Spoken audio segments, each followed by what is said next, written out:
Kunci terciptanya generasi emas untuk Indonesia Emas 2045, harapannya Indonesia saat itu sudah menjadi negara maju. Untuk menjadi negara maju diperlukan sumber daya manusia yang mumpuni. Saat memasuki usia 1 abad nanti, Indonesia juga akan mendapatkan bonus demografi sebesar 70%. Tentunya hal ini jika tidak kita benar-benar manfaatkan secara baik, maka akan menjadi masalah bagi negara sendiri.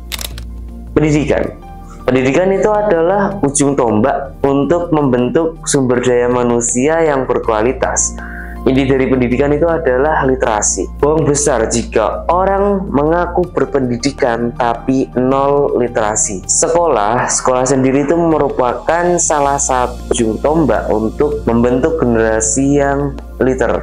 Di tengah kemajuan zaman yang serba digital, saya ambil buat contoh kearifan lokal. Kearifan lokal atau local wisdom adalah salah satu komponen yang sangat penting di kehidupan kita. Saya yang notabene seorang santri, saya tidak akan tahu beberapa kearifan lokal yang ada di sekitar saya tanpa adanya literasi.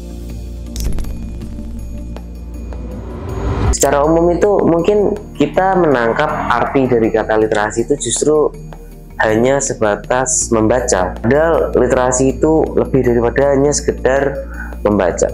Nah, jadi literasi itu juga menyangkut menulis, terus ada memahami informasi, lalu analisis, juga tentang penggunaan informasi. Jadi apapun yang ada di sekitar kita itu mesti erat kaitannya dengan yang namanya literasi. Jangan terlalu mengacu pada statement bahwa literasi itu hanya membaca, tapi justru literasi itu lebih dari itu. Jenis-jenis literasi sendiri itu ada banyak.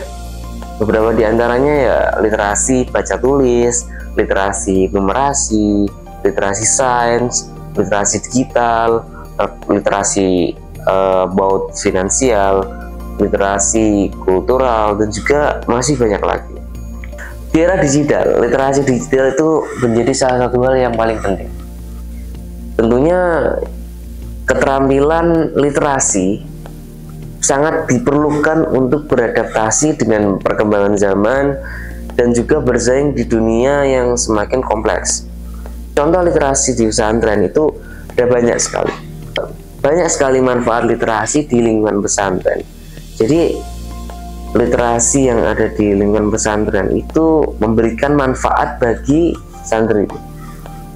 Yang paling penting itu adalah santri tersebut mendapatkan ilmu yang dapat ia sampaikan ke masyarakat umum. Jadi karena dia berliterasi itu dia menjadi mendapatkan banyak wawasan yang itu sangat penting untuk dirinya dan juga sangat bermanfaat untuk orang lain juga. Kalau di zaman sekarang ya mungkin banyak pondok pesantren modern yang menerapkan adanya program organisasi. Organisasi di sini itu juga bisa diangkat menjadi sebuah literasi. Literasi berorganisasi. Nah, itu mengacu pada kemampuan seseorang untuk memahami, mengelola, dan juga terlibat dalam kegiatan organisasi dengan efektif.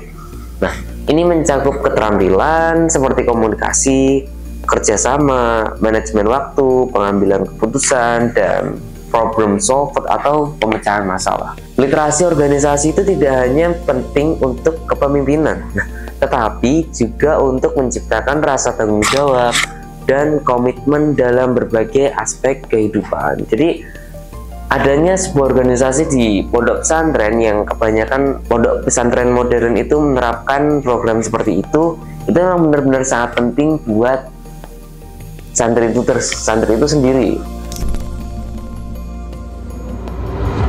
Literasi digital di pondok pesantren penting untuk mendukung kemajuan pendidikan dan mempersiapkan santri guna menghadapi tantangan yang ada di era sekarang. Literasi di pondok pesantren adalah ya seperti yang saya sebutkan tadi, mempersiapkan santri guna menghadapi tantangan di era sekarang. Jadi yang dapat kita temui di era sekarang atau di media sosial sekarang itu adalah banyaknya konten yang menyimpang dari agama, ya dapat berupa apapun lah.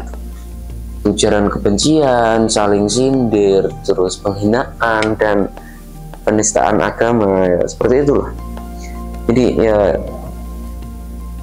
contohnya, saya ambil contoh ya, mungkin ini adalah ada video yang merekam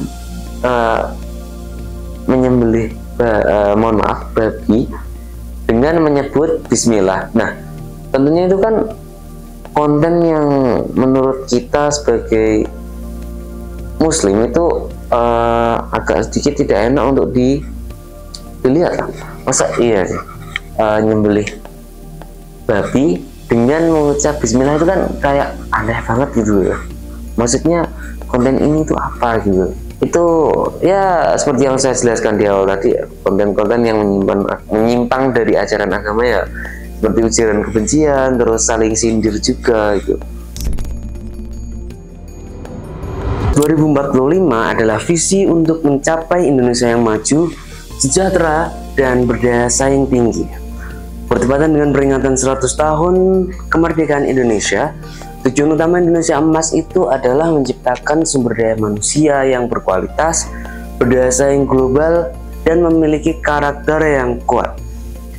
Untuk mencapainya, Indonesia itu membutuhkan pendidikan yang inklusif, inovatif, dan mampu menghasilkan sumber daya manusia yang unggul dalam berbagai sektor.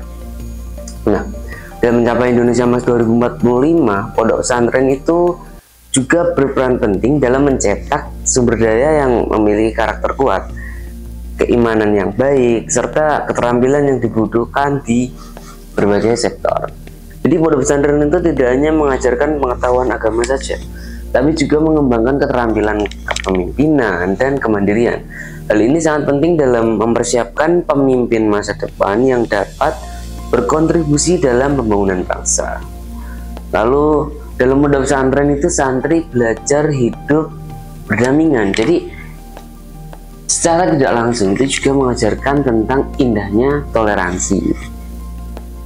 Dalam konteks globalisasi, pendidikan menurut pesantren dalam konteks globalisasi, pendidikan pesantren itu turut berperan dalam mencetak generasi muda yang kompeten, baik dalam ilmu agama, pengetahuan umum, maupun keterampilan teknis yang relevan dengan perkembangan zaman. Jadi kesimpulannya, pondok pesantren itu berperan penting dalam membentuk sumber daya manusia yang memiliki integritas, etika kerja yang tinggi, dan keahlian dalam berbagai bidang. Dengan mendidik santri agar memiliki pengetahuan agama yang kuat, keterampilan praktis, dan kepemimpinan yang baik. Jadi pondok pesantren turut berkontribusi pada pencapaian Indonesia Emas 2045. Pendidikan yang holistik ini akan membantu Indonesia menciptakan generasi yang siap menghadapi tantangan masa depan dan berperan aktif dalam membangun negara tanpa melupakan nilai-nilai agama yang tentunya itu sangat penting buat kita.